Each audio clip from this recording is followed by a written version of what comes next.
Hello and welcome to the Slingshot channel.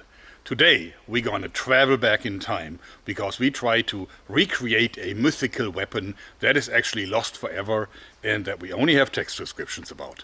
Alright, so imagine you are in a battle and actually the attackers are on horseback and there's plenty of them and they come storming against your army.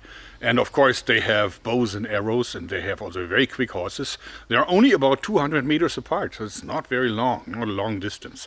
Like a good horse can probably cover that stretch maybe within, I don't know, 20 seconds or something. So you only have a very short time span to defend them. So you can of course use your own bows and arrows and shoot with them, and maybe you're really quick and you can do this really fast.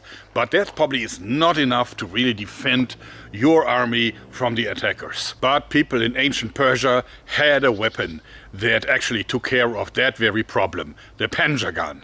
The panjagan was actually a mythical bow and arrow set that was able to fire 5 arrows and then another 5 arrows while the first 5 arrows were still in the air. So that of course is a mighty magnificent weapon. But nobody knows how it looked like. There's been a lot of speculations about how it could have been done, and I actually have been approached by a historian working for German universities who asked me, is there a way how it can be recreated? And I think there is. Not sure if it's the authentic one, but it should fulfill the criteria. But let's look at the problem first. So this is an arrow. It's not a Persian arrow, but it's a wooden arrow. So dimensions will probably be all right. Now, you can of course shoot these rather quickly if you are a practiced archer. But if you try to shoot 5 of these at a time, even the strongest bow will not be powerful enough to send an arrow like this for like 150 or 200 meters distance. It just won't work because the mass of the projectiles is too high. So that is actually a no-go.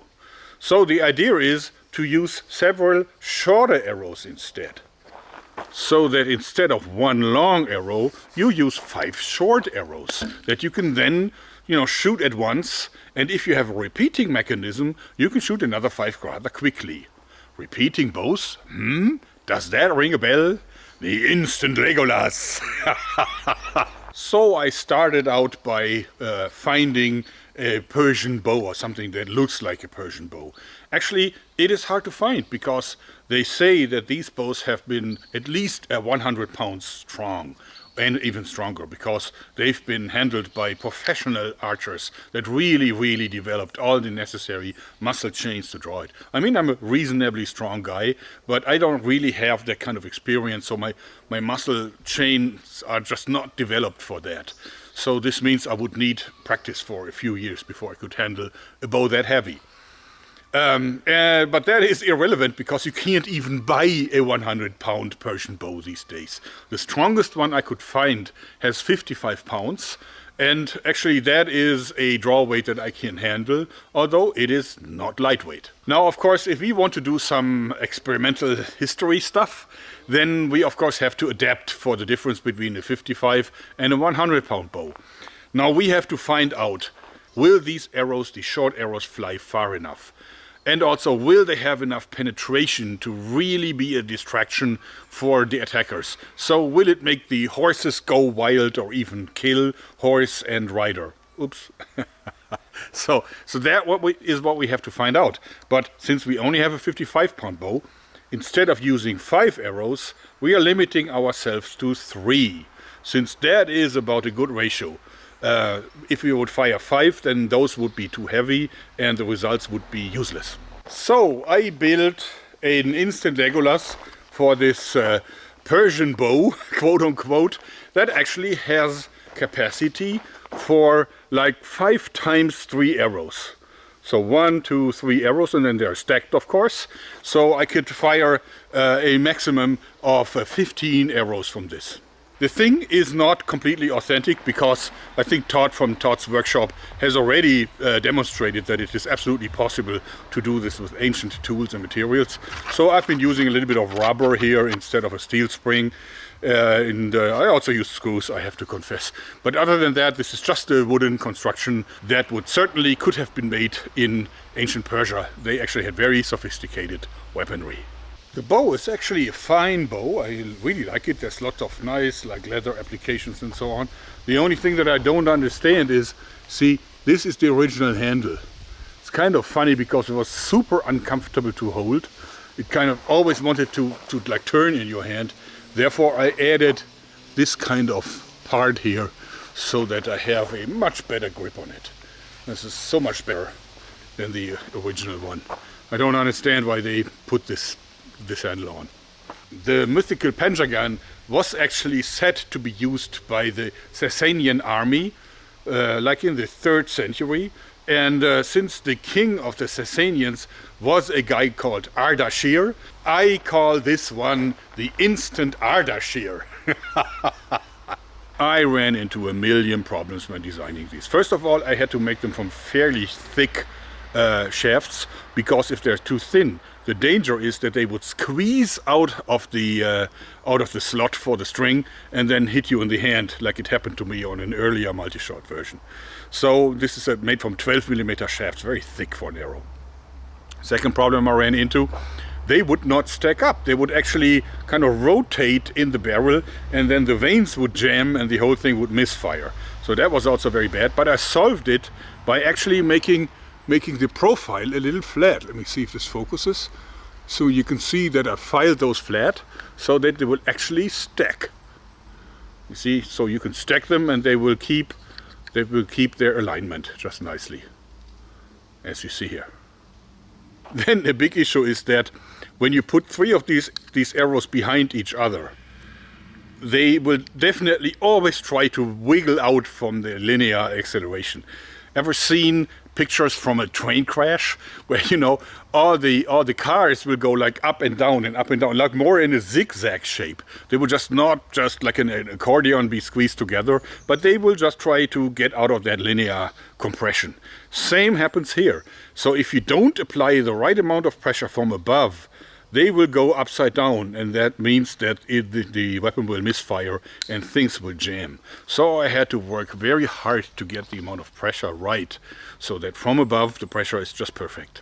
So now we have to test 3 different things to make sure that this is a viable candidate for the mythical panjagan. Okay, criteria 1. We must find out if they fly far enough. Because if they fly less far than, let's say, at least 120 meters, then this could not be the mythical panjagan, since simply the reach of the weapon would not be long enough. Second, we have to find out how long they fly, because then we know how fast it must be possible to shoot these things in a consecutive manner. So the amount of the rate of fire would actually be high enough so that the second set of arrows is in the air while the first ones are still flying. And then last not least, we must test the penetration power compared to just a single arrow. We must test this on ballistic gelatin to see if these lighter projectiles have enough penetration to really seriously injure horse and rider. So I made 9 of these bolts, and actually the tips very much look like pencil tips, but they are steel nails actually. And as you see, I kept them with a short piece of a nail so that the following arrow will not completely destroy the end of it, the butt side here. This is, by the way, a full-length arrow for the weapon, and is of course as long as 3 of these combined. So we can compare the penetration of this arrow with these shorter ones. So I've now loaded all my 9 arrows in here. I made 15 originally, but like 6 of them are broken or lost. And now I will try to shoot them as fast as I can. It's not so easy because it's a heavy bow. Okay, now I can draw out the bow, which isn't so easy because it's a 55-pound bow. And now I only have to start the clock as soon as I fire, because then I can find out how long the reload takes. Okay.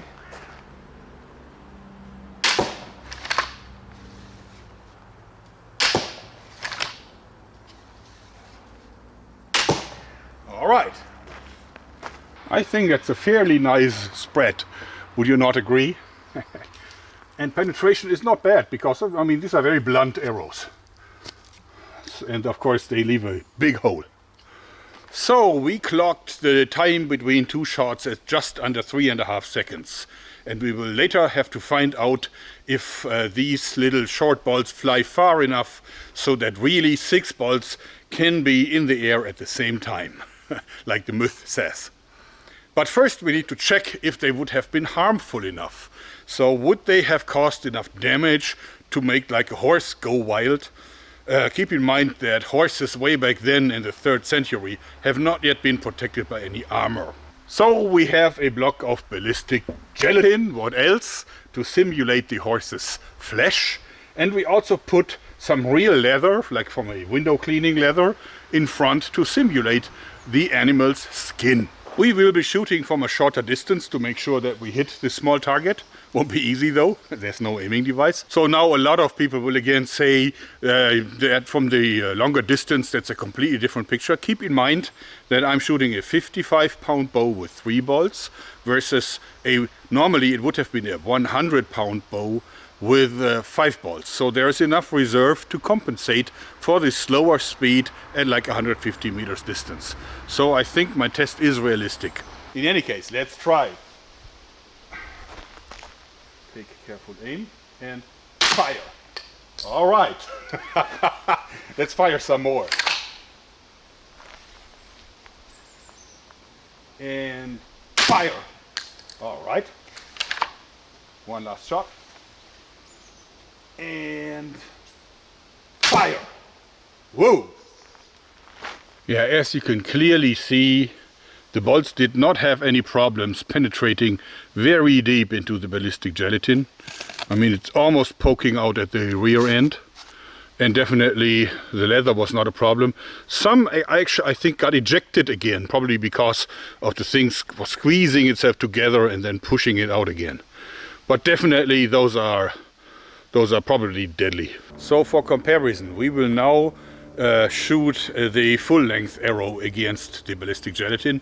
This weighs 45 grams, so it's 3 times heavier, of course, than the 3 smaller bolts. Okay, I'll go for it.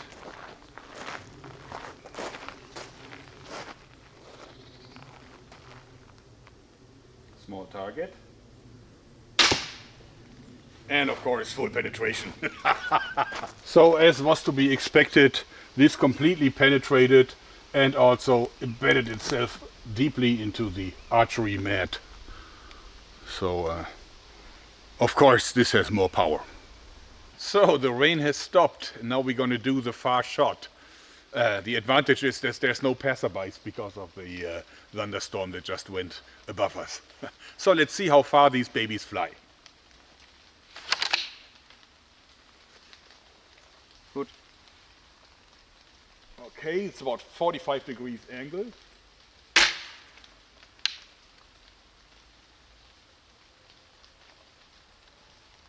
There they are.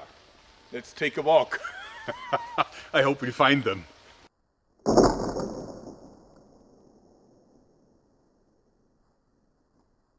So we did not find the arrows, but we have a drone up in the air now. It's hopefully going to catch everything on video. That's good. Yeah.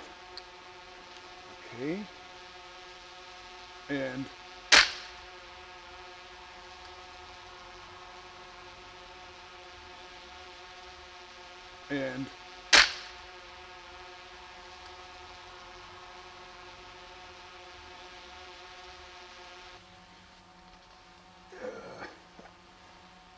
and fire.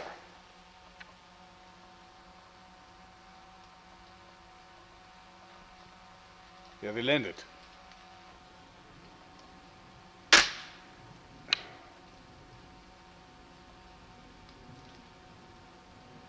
And now we try the long arrow.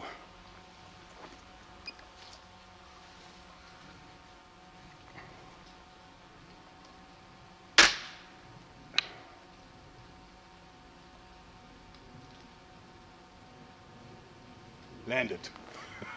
That was far.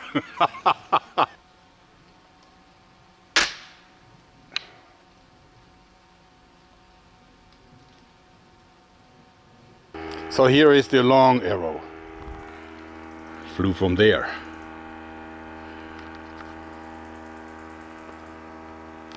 Long arrow flew 180 steps. So you have to deduct about 10% because my step length is about 90 centimeters. Okay, we got one here and we have one there. And they of course came in straight down. So I guess all the others might be somewhere here. Very cool.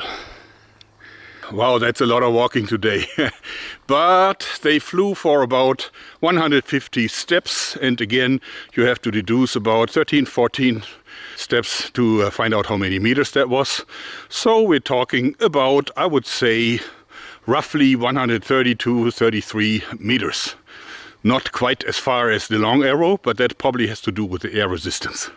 Okay, I found this one, and this one was only about 5 meters from the road.